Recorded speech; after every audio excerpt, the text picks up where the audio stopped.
Thank you for joining us once again for Image Consultants Breakfast Banter. My name is Anita and I am one of the partners of Image Consultants. And this is Ron. He is a subject matter expert in all matters of finance and he's also a partner at Image Consultants. Hello again. Thank you, Anita, for that crisp introduction. I'm so glad to be onto the second podcast already. And today it's going to be about working practices and the trends during this pandemic. But well, Ron, before we get into the thick of our discussion, let's just quickly introduce what we're going to eat today. Yes, let's. So today we have a little bit of a change. We are trying some Bahraini traditional breakfast. And this breakfast is from La Shakala. And La Shakala is one of my favorite places to dine. And they do a very good Bahraini traditional breakfast, so we're going to try and see how good it is. What we have today is balali, which is traditional saffron-scented vermicelli, which is mildly sweet, topped with an omelette. And we have some scrambled egg with tomatoes. And we have the boiled chickpeas with potatoes. And all washed down with coffee. Yes, today we have latte. I have latte with almond milk and he has a latte with regular milk. So shall we get on? Yes, I haven't had Bahraini breakfast for a long time. I'm looking forward to it. So I hope you'd enjoy this, Ron. Let's see, I'll tell you after the end of the podcast.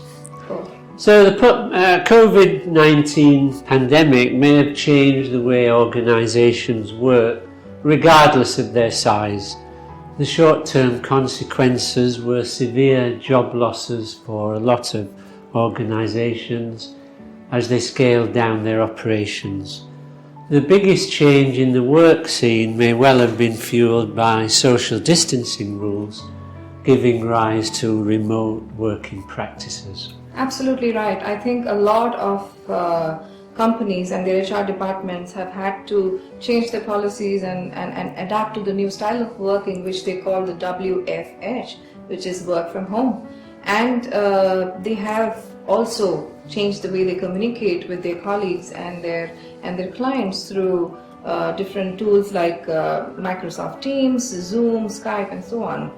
So Ron, you're a professor at the university. Indeed I am. So the past 15 months that you've been teaching, it's the entire way of teaching has changed and it's become online. What do you think about that? How was your experience? Well, as soon as the pandemic hit in about March 2020, lectures went entirely online. Before that, they were in the classroom. I'm not a fan of online.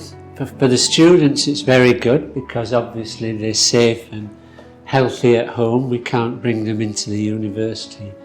But you lose that personal touch, which obviously I'll talk to you about later.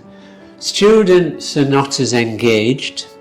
When you're looking into a screen talking, you don't know if they're actually there or not. You try to have breakout groups, little quizzes, tests, videos, but very difficult to keep their attention.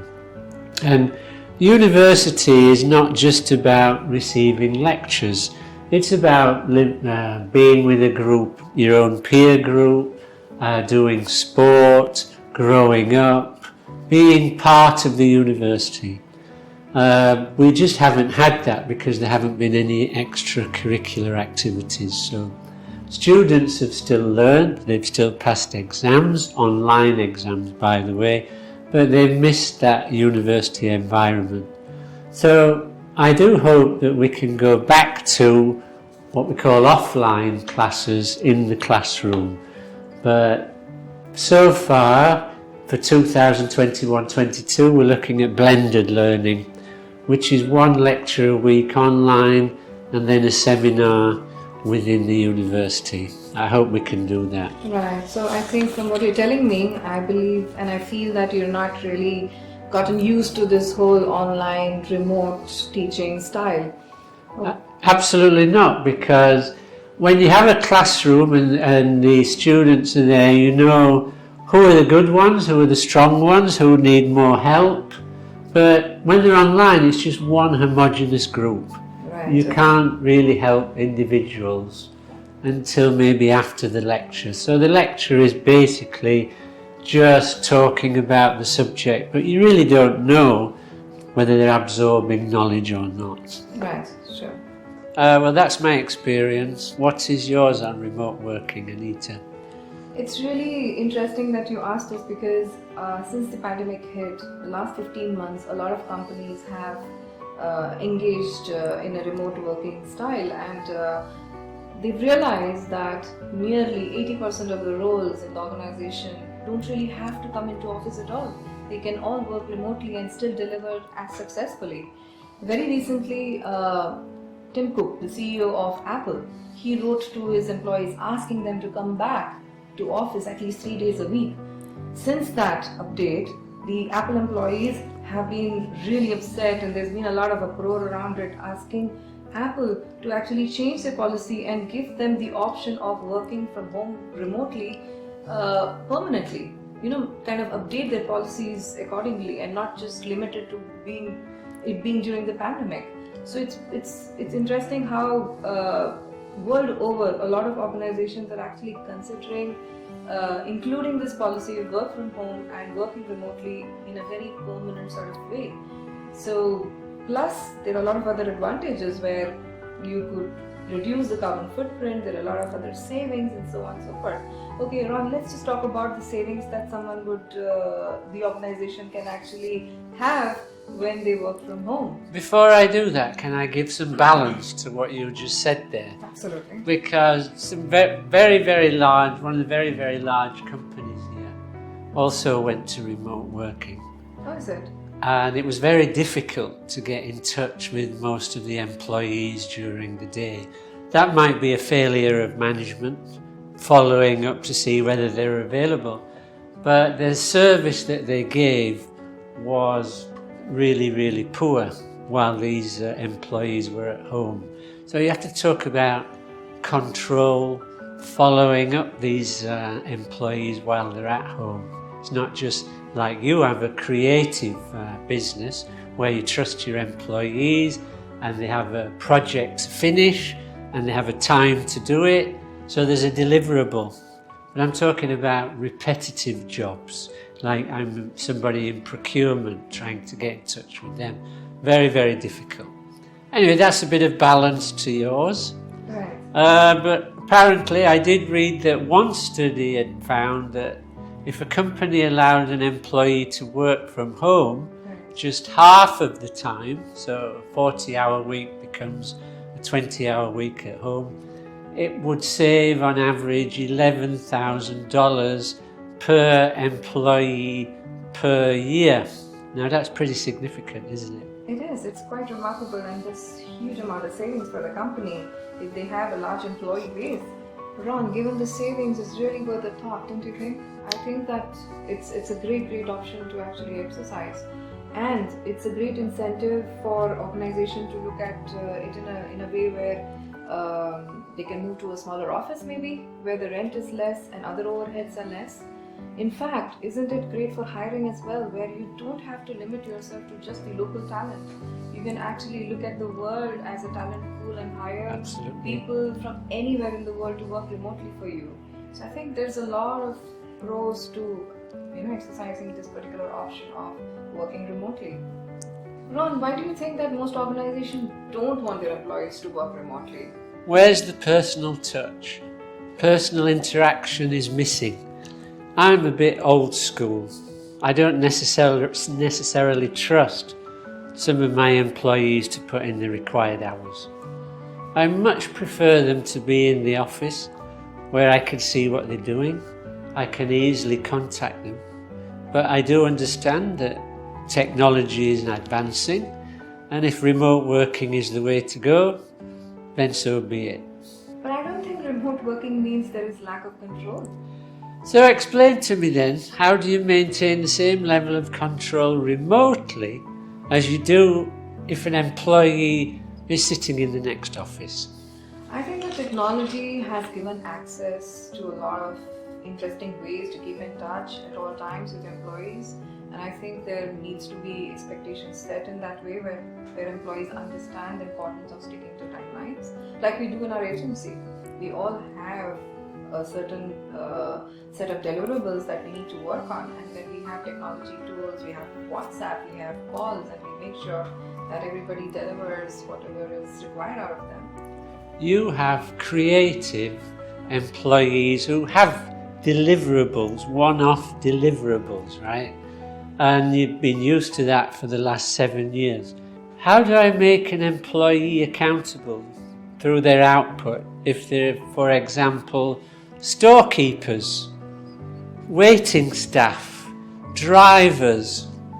They're not creative and they can't be done remotely either. Nobody knows, but of those jobs that you're talking about remotely, maybe, yes, 80% of office jobs can be done remotely, but all the jobs, they say that only 40% of them can be done remotely. The other 60% are retail, driving, and other jobs where the staff have to be available. Now there's another problem for them because they can't work remotely, but efficiency can be improved through artificial intelligence and robotics. That's right. And that is where production lines have gone to, robotics. So I think you would say then that some jobs can be done remotely and others obviously don't have that advantage. Absolutely. So I think you did tell me about one example a few days ago about how this remote work didn't really work out for you personally. Yeah. I was in Dubai, I was running a company and I had a bank relationship manager. Now normally they would be in the same country, you would be seeing them regularly, but this one was a remote relationship manager based overseas, so I could only contact him by phone and it just didn't work. I couldn't get through, he didn't know what he was doing, and I wasn't able to have a one-on-one meeting, which I think even you would agree you need some time. Absolutely, yes. Just didn't work at all. The second one is many companies outsource their finance function to other companies outside the country, which is like remote working. Right. Some of those are successful, some are not. Right. So what you're telling me is that there are degrees of remoteness that's possible, right? Yes, I am. From being completely remote, where a person can be in the same country and working out of their homes, or a completely different country and doing what they're supposed to do, to let's say a hybrid kind of a model where the employees can come in a few days a week, work, and then the rest of the days they can work from home. And then there is this control structure, the traditional way of working, where employees come all the days of the week and all the working days of the week, and they work those certain hours that they're supposed to. Absolutely. So which do you recommend then as the most efficient working at the least cost? I think that depends on the organization, the nature of their business, and the roles, like you just explained a few minutes ago.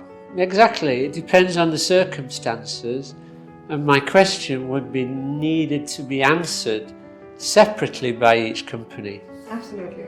I think that it's a very important dialogue to have right now with your employees, because after all, they are the assets to any organization, and it's important that the current policies, if they are not updated with the new style of working, these new working practices have to be included after having a word with all the employees. And I think that our firm, MH Consulting, are very well placed to kind of help you update the working practices and the policies and procedures of your company. Yeah, additionally, we can be involved in calculating the costs of these new efficient working practices.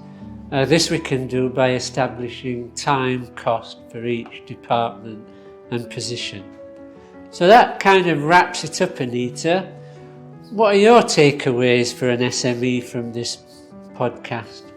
I think, Ron, it has been a really good, interesting discussion. A lot of options and interesting thoughts have come across. I think the prime takeaway from this podcast would be first that remote working is here to stay, yes. Pandemic or not. Secondly, the degree of remoteness. Those decisions have to be taken by organizations by having this open dialogue with their employees. And third, the working practices have to be shifted to match with this trend, and the policies and procedures of the organization need to adapt to this new style of working. Okay, so thank you for that.